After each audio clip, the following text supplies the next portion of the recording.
Reading with your kids.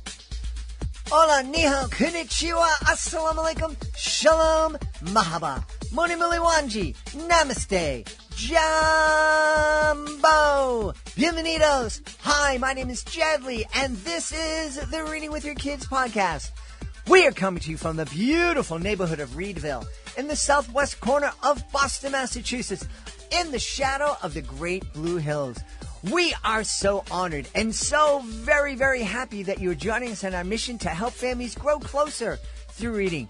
Please be sure to tell all of your family and friends about the show, and please be sure to subscribe to the show on the iHeartRadio app, on Spotify, Apple Podcasts, Google Podcasts, Amazon Music, wherever you find your podcasts. Our guests today are Norma Ross and Shayna Rose Penn. They're here to celebrate their beautiful picture book series, Lovable Lucy. Before we invite Norma and Shayna into the studio, we want to let you know that this episode of the Reading with Your Kids podcast is brought to you by Big Problems, Little Problems, a beautiful picture book written by Ben Feller, former Chief White House correspondent for the Associated Press. Would you like to make solving life's problems a little bit easier for your kids and for you as a parent? Well, this is a picture book for you.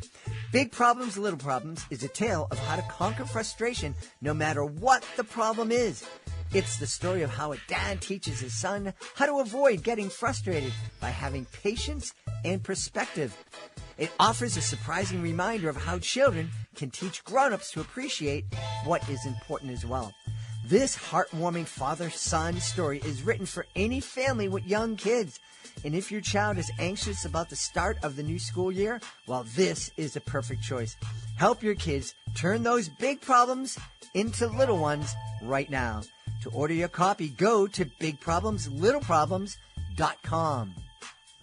I'm so excited. We have a great mother-daughter team here today to celebrate their beautiful picture book series. It's called Lovable Lucy. Please welcome to the show first the mom, Norma Ross. Hey, Norma, how are you? I'm good. Thank you so much for having us on your show. I'm delighted to have you on the show. And let me bring in your daughter, Shayna Rose Penn. Hey, Shayna. Hello. I'm learning this now. When I used to have multiple guests on, I would just introduce everybody at the same time and say hello, and people would just start speaking, and the listeners would be going, who is who? So it's a little chaotic. It's a little chaotic. Hey, why don't we start? Shayna, can you tell us a little bit about who Lovable Lucy is, please? Sure. So Lovable Lucy is the main character in our book series, and she's inspired by our real-life four-legged Lovable Lucy. She is an emotionally relatable, excitable, expressive puppy, and throughout her different books, she guides kids on adventures. She is the voice narrating all of these books, so it's a first-person point of view writing style. And I'm going to show you our first cover for the sort of special video privilege for you. And then we've got another right here. Lovable so you can Lucy, see that Lucy is... Yeah. Yes. So Lucy is fluffy. She's got a white tail. She's got white paws. She's got a white belly. She's got floppy ears. She's got freckles on her nose. She's got all these fun things that kids can relate to, right? Some kids have freckles. Some kids have brown eyes. Everyone has something they can relate to her with. And so she is taking in the world as she sees it and going through the world one adventure at a time. Awesome. Awesome. Norma, what was the inspiration to team up with your daughter to create this series? Shayna was the inspiration. Actually, all three of my kids, and then Shayna really pushed me in the direction. So I had a sort of a new career later in life. When I was diagnosed with breast cancer a year later, I decided to write a book about women and their families affected by the disease. And so I did more of like a photojournalism kind of book. And then this whole career in writing and journalism took off. And so my kids just said at one point, I should write a book about our lovable Lucy because she's had so many fun adventures with our family. And Shayna immediately, like, I think she literally put up her hand and said, I'll help you, Mom. I'll help you write it. And I just kind of put it on the back burner. And over the years, she kept bringing it up and I kept tabling it. And then with the pandemic, she really pushed the issue. Shayna, her work in live theater entertainment in New York City had shut down with COVID. And she moved in with my husband and I, where we reside now in Florida. And she said, I really want to work on this. So we came up with the arc of the series and the different characters and the flow of the books. And we just started writing. But she really pushed me to do it. So she was, in the end, Shayna really was the inspiration. I just want to acknowledge that, out of something potentially devastating and deadly, sprung this new career. And I really want to salute you for so many people who experience a devastating illness like that and a diagnosis. It can be life-ending. I'm not trying to find the words here, but for a lot of people, give up. You know, and it's like, I just can't do this, and they focus all their time on the suffering that they're dealing with, and I would probably do the same thing. Well, I agree with you, and so I have we could do a whole other show about that, but because I have a long-standing family history of breast cancer, and for a lot of the members, it had a very sad ending. Mm-hmm. And so I was really inspired to write very uplifting stories. And I had a degree in communications, and I just said, I'm going to do this. And nobody questioned me, and everybody supported me and cheered me on. And it really I made lemonade from lemons, mm-hmm. and it's been an incredible journey. And I never would be here now talking to you about Lovable Lucy series if it hadn't been for my breast cancer diagnosis. Yeah. I'm kind of convinced of that. Mm-hmm. Well, I'm for not sure. a huge part of that is that Mom would not have gotten Lucy had she not gone through something that made her so grateful and needing that joy. I think Lucy was we definitely got Lucy in part because Mom was sort of reevaluating all the different things she wanted when she wrote the book and was sort of in that post-breast cancer phase of life. Mm-hmm. Yeah. Well, you're certainly an inspiration for folks who are suffering and dealing with challenges. And so I'm really happy that you had this great outcome. And thank you. And me too. This great book. Shayna, you had your own challenge. You, like many of us in the performing arts who made our living either working in a live theater or traveling around the country performing at schools, your professional life came to a complete stop a couple of years ago. And again, a lot of people just kind of, this is too much and I can't do it, and throw their hands up in the air. You were like, was your mom the inspiration? Like, well, if she could bounce back from that, then I can deal with a little bit of sitting on the sidelines. I think in some ways Mom inspired the project, but in a slightly more roundabout way. I had just, during the first initial weeks and months of COVID, I was employed very luckily by Sesame Workshop, the umbrella company for Sesame Street, and I was very blessed to be working. And then once the unemployment began and sort of staring down the abyss happened, I was living with my parents. It's not everyone's ideal dream is moving back in, not really having a plan for life that was already in full motion. And I looked at her and I said, look, Mom, I love you. We can either lament what's about to happen for the next several months where I don't really have anything going on, or we can think about this project we've always talked about, and maybe it could be something fun we could do together, and it could be something that keeps us occupied all day when we sit inside all day. Wonderful. My daughter and I had a similar experience when the pandemic crushed her job in the music industry. She came over and helped out with the podcast and rebuilt the website and did some amazing things. So family is a beautiful thing, and that's something I think is celebrated in the Lovable Lucy series. It is, and we really wanted the one thing we've agreed on most things in while we were developing the arc of the series and everything.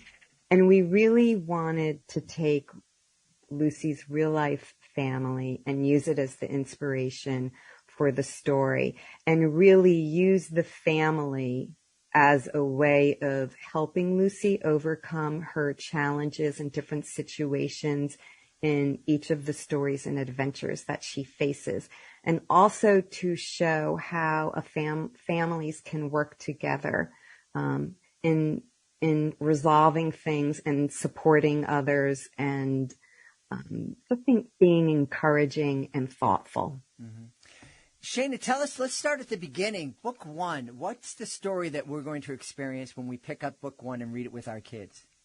In book 1, when you read it with your kids, you first meet Lovable Lucy and you learn how she expresses her different emotions. She shows you how her tail wags, that she's happy. You see that her tail can go between her legs when she's a little sad or scared.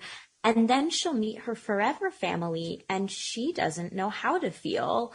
So then Lovable Lucy meets her different family members in her forever family, and she learns what love is, and she learns all of the different things she has in common with each of her family members. And then she learns how to explore her house, and some of it is big and scary, and some of it's fun. And her forever family helps her learn all of the different things in and around the house. Everything from all the fun kitchen smells to their pet hamster named Theo. That's really neat. Norma, one of the things that I think separates dogs from other animals is I get the sense that the amazing Augie, who is sitting here sleeping, I mean keeping me safe here in the studio, he thinks he's part of the family. He, I don't think, recognizes that he's not the same species as all of us. Right. But they are, our dog is the heart and soul of our family. And I think all 5 members of our family would agree about that. She has been a unifying force in our family. And I think if you ask any dog owner, they would say that their beloved dog is a full-fledged member of their family. Now, I can certainly attest to that. Our Lovable Lucy does not think that she's a different species. She does, I think, also like your dog, think that she's just one of us. Mm-hmm. And she's sort of treated like one of us. Mm-hmm. But I wouldn't have it any other way. She's just been a delight. And dogs give so much love, and they just want to be with you and a part of you and experience things with you also. Yeah. That's what makes them such wonderful pets. Yeah, they really are. We've had dogs in our family for forever. And now that I'm almost 100 years old, we've had many different dogs in our families, from Augie, who is a very small, fat beagle, to a very large 300-pound St. Bernard at one time. And they are all amazing. And Shayna, I think one of the things that Lovable Lucy can really help is it would be a great way to talk as a family about the choice to become a dog's forever home. If a family is sitting down and talking about, should we get a dog? Shouldn't we get a dog? I'm thinking that this is, a great kind of book to sit down and talk about and have those discussions about what kind of things we need to change in our family to be able to make a forever home. I think that's a great point to raise, because one of the reasons we did not get Lovable Lucy until our family was a bit more older and established. I was 16, just about 17 when we got Lucy in real life. And right here in our first book, Little Lovable Lucy's Big Day, her different family members all have different reactions. Daddy's a little bit more nervous than the rest of the family because he's never had a dog before. And so throughout the book, we have different ways that the family helps orient Lucy. And then in book 2, Little Lovable Lucy, You're So Big, Lucy explores the house and her community through commands and learning and training. And each family member partakes in different aspects of the training. One of her siblings, her human siblings, works with Mommy to help her on a leash and to sit and to stay and to lie down. Daddy's a little bit more fun sometimes. He's learning to be more fun with Lucy. And so every family member has their own relationship to the overall dog ownership. And we have future books that we're starting to work on that also showcase how a family can sort of overcome different obstacles of dog ownership together. How does everyone work together to interpret what a dog who doesn't speak English, what are they saying? Mm-hmm. And it's much like real life. I think the biggest laugh I've had this whole process was we were starting to work on how to nail Lucy's voice for the books, and Mom would just lie on the floor and look at Lucy and try to get inside her head. And it was so cute. It was so cute. But it's exactly as we've experienced it. Sometimes we look at her and we go, what do you want from us? Mm-hmm. Mm-hmm. Right. Norma, during that process of trying to channel Lucy's voice and kind of bring it to the world, did you get any tones? If Lucy were able to talk, could you mimic her? And I feel like I have a pretty close relationship with my dog, and I think we really nailed it in the book series about what Lucy is thinking, and if she could talk, what would she say, and how would she say it, and also how would she feel, and what do those emotions look like illustrated.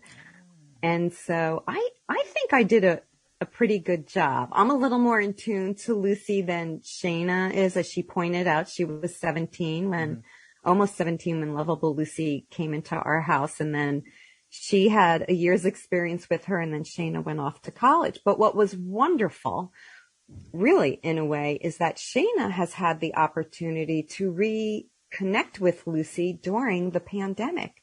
Shayna, I think you lived with us for at least a year, right? Or a little over a year. Just about a year. And she spent a lot of time with Lucy. And what was nice for Shayna was the other two siblings weren't there to share that playtime with Lucy. So Shayna had it with her. So I do think that we did a good job in reflecting Lucy's voice throughout the series. And I also think that based on the conversations I've heard you have with Lucy, at least the side that where you're speaking to her, I think we've definitely nailed what's going on inside her head. Yeah.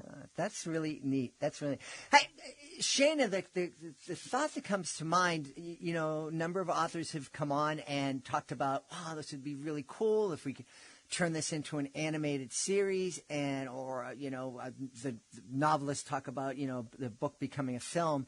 But you're a live actress. Are any thoughts of bringing Lovable Lucy to the stage? I think there's definitely a way to adapt the books to the stage. I've seen so many great shows utilize puppetry. I had the great pleasure of being a production assistant on The Lion King when they revamped their national tour a handful of years ago. And it was a masterclass firsthand in some of the most complex puppetry you'll get to work on. And I've also gotten to work with some of the Muppeteers via Sesame Street and see their work firsthand. And if you can get many great performers and learn how to convey the emotion through them and the puppet, you can absolutely convey it to the audience.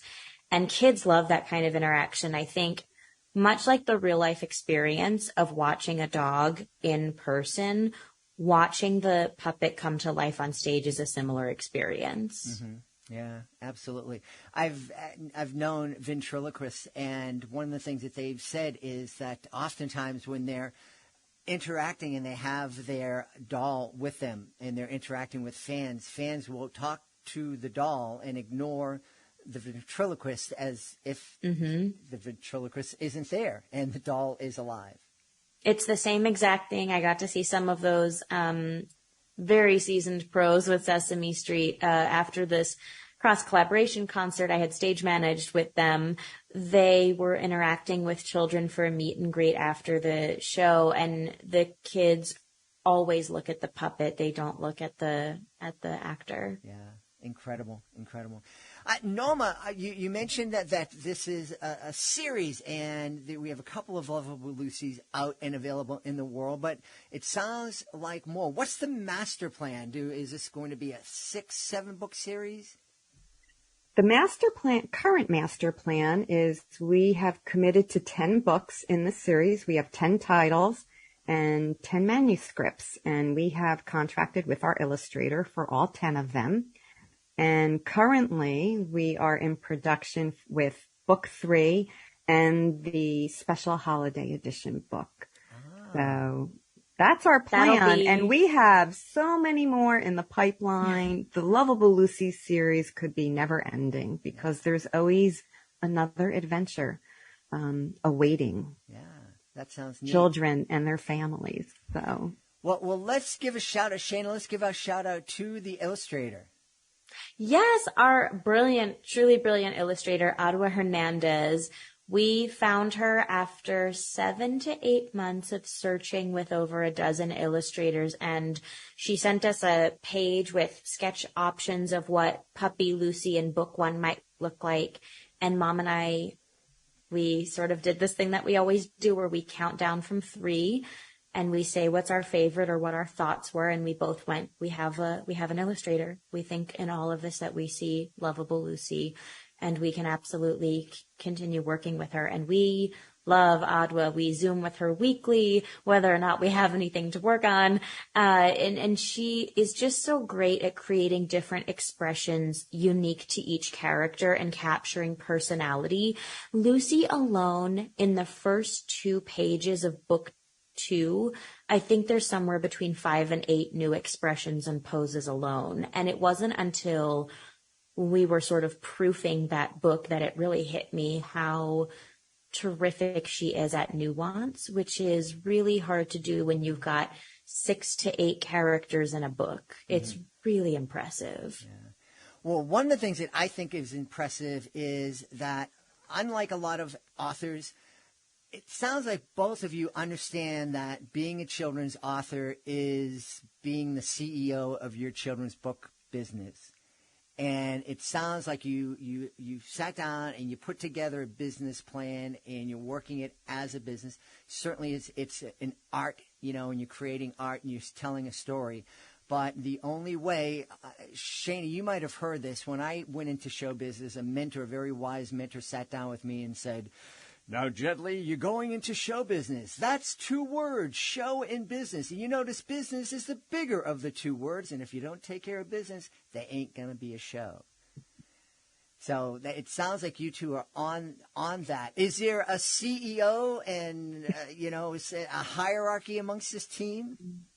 I think because I work full time, Mom definitely has the greater portion of work on her plate, but there's very little that crosses her plate and hits a finish line without both of us going and looking over whatever is getting approved. Mm-hmm. I would agree. And Shane is quite fortunate that I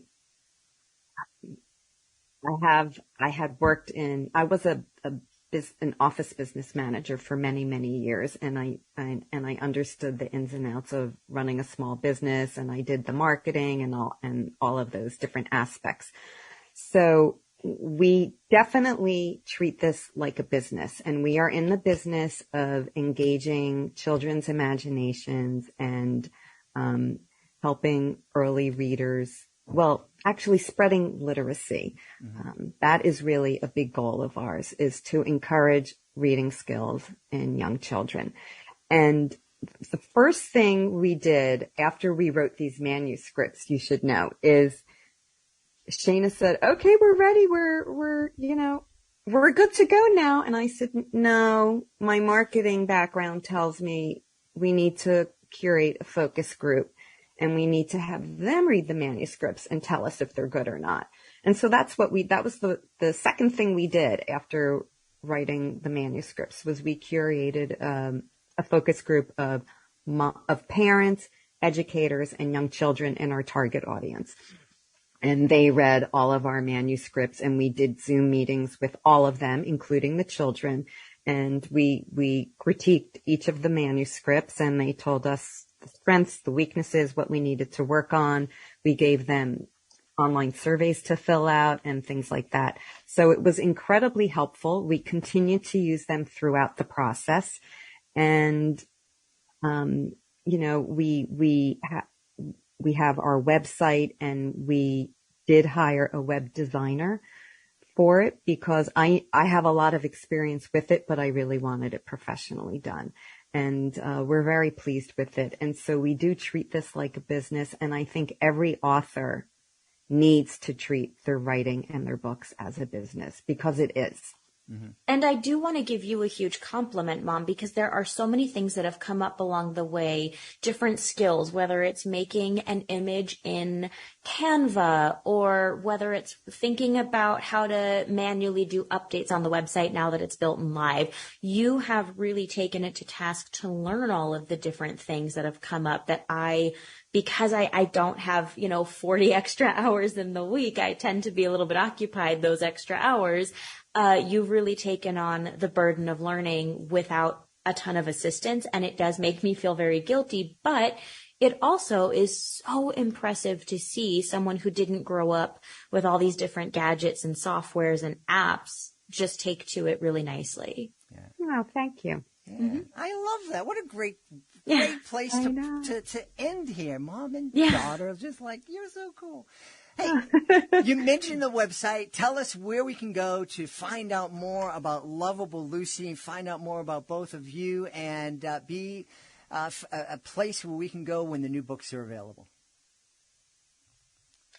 Okay, our website is lovablelucyseries.com.